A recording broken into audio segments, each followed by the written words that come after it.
Hello there, my name is Benedetta and welcome to Tender is the Read.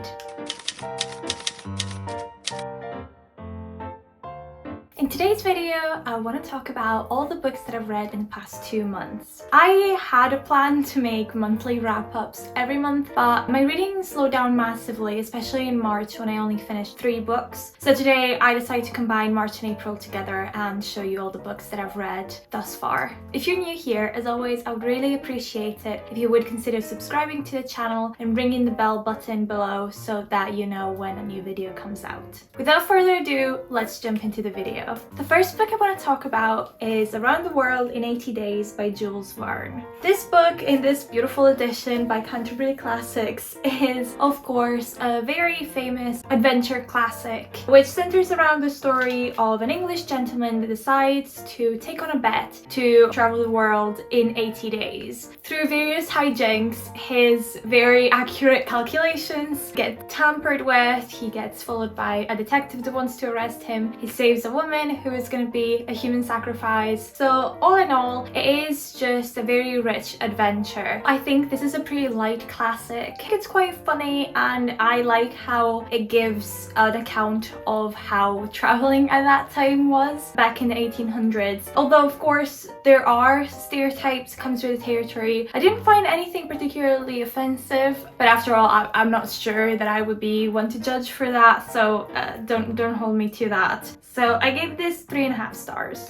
Up next, I read Alice Through the Looking Glass. So of course the sequel to Alice's Adventures in Wonderland, which is also contained in this book, this beautiful edition, also by Canterbury Classics. But I didn't read it this time around, I've read it before. So Through the Looking Glass is similar to the first Alice novel in the sense that she gets taken to this absurd world through the looking glass and she makes her way through this world trying to find a way back home. But in reality she is just going through all of these vignettes, meeting all these whimsical characters, but there's no plot to speak of. Basically her surroundings change around her just as she's trying to get her bearings. It is very much reminiscent of a dream. At least for me, dreams are very like, they change from one moment to the other. So in that way I found it a good depiction, but as a novel itself I can't say that I was so impressed. I don't know, it was an interesting read. It was just relatable from the dream point of view, I guess. And it's a quick one, so I'm not mad about it. I gave this 3.5 stars.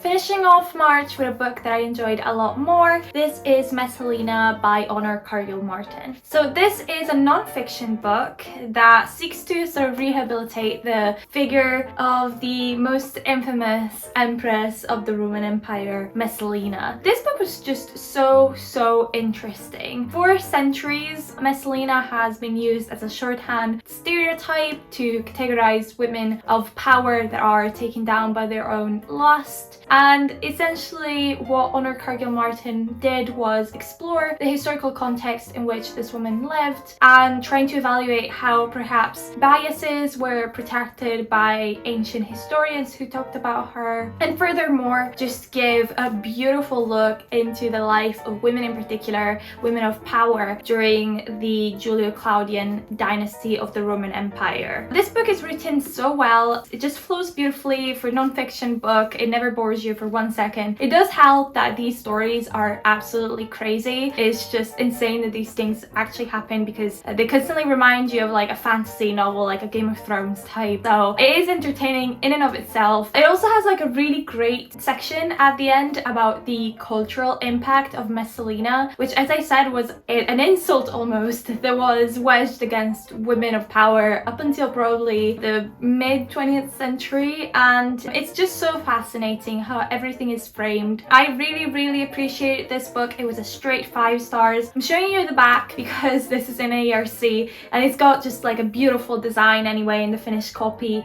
which is out in May 2023. So if you want to check it out, if you're a fan of Roman history, want to find out more, this is an incredible book.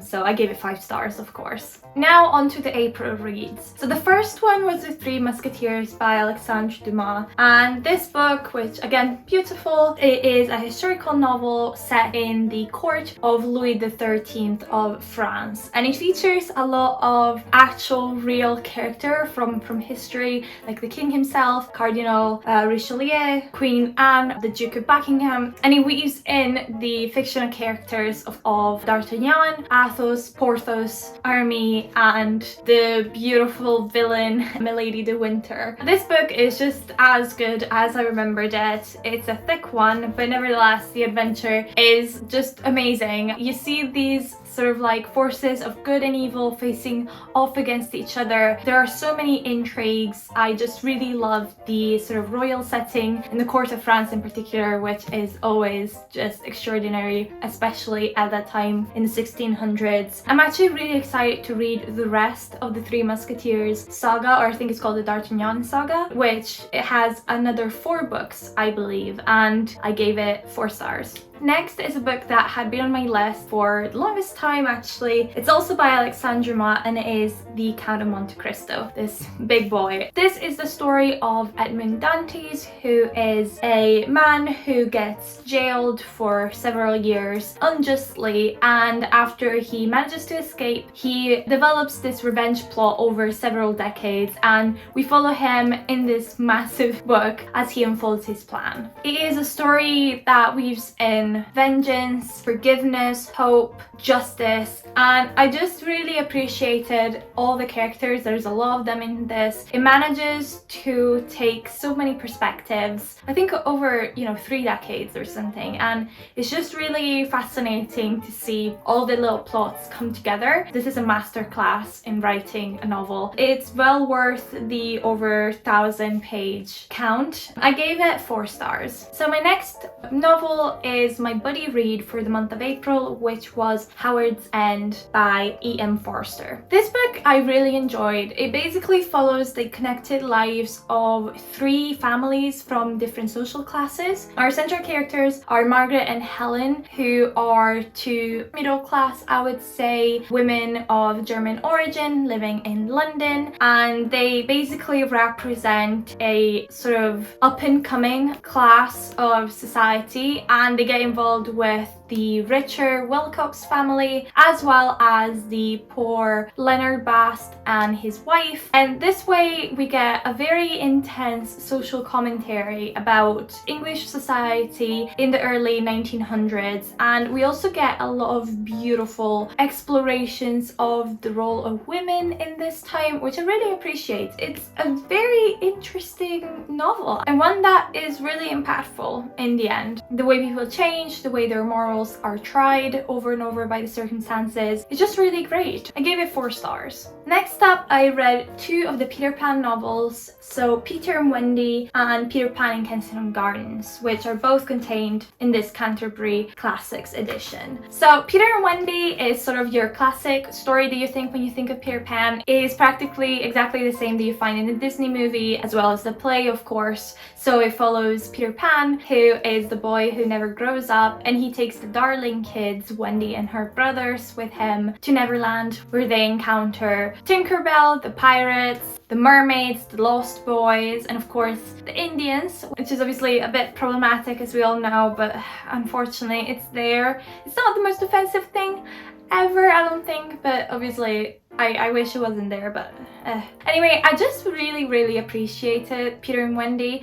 It had a really strong narrator with a lot of sort of presence and just a really funny voice, which made the narration so fun. The kids are just so unhinged in many ways. It's such a wholesome little story. I think I gave it 4.5 stars. It was just so charming. On the other hand, Peter in Kensington Gardens was a bit of a disappointment. It is the first novella about Peter Pan that J.M. Barrie wrote to support the plays, and it centers around the origin of Peter Pan as a lost boy abducted by fairies in Kensington Gardens, and he wanders there with other babies that get, lost by their parents when they are in the park. There was no plot to speak of. It kind of reminded me of Through the Looking Glass, but even even with less substance, if you will. So I don't know, I gave it 2 stars. They can't all be winners. So finally, I have a book that is not a classic, is actually a mythology retelling, and it is Clytemnestra's Bind by Susan C. Wilson. It comes out in mid-June in the UK, and it is the first of a trilogy called The House of Atreus. And indeed, it focuses on the story of Clytemnestra as she interacts with the cursed House of Atreus. It's able to really take its time and talk about her time as Queen of Mycenae with her husband Agamemnon and her time as a mother. The book does take liberties with the myth, even though it's still set in the ancient world, in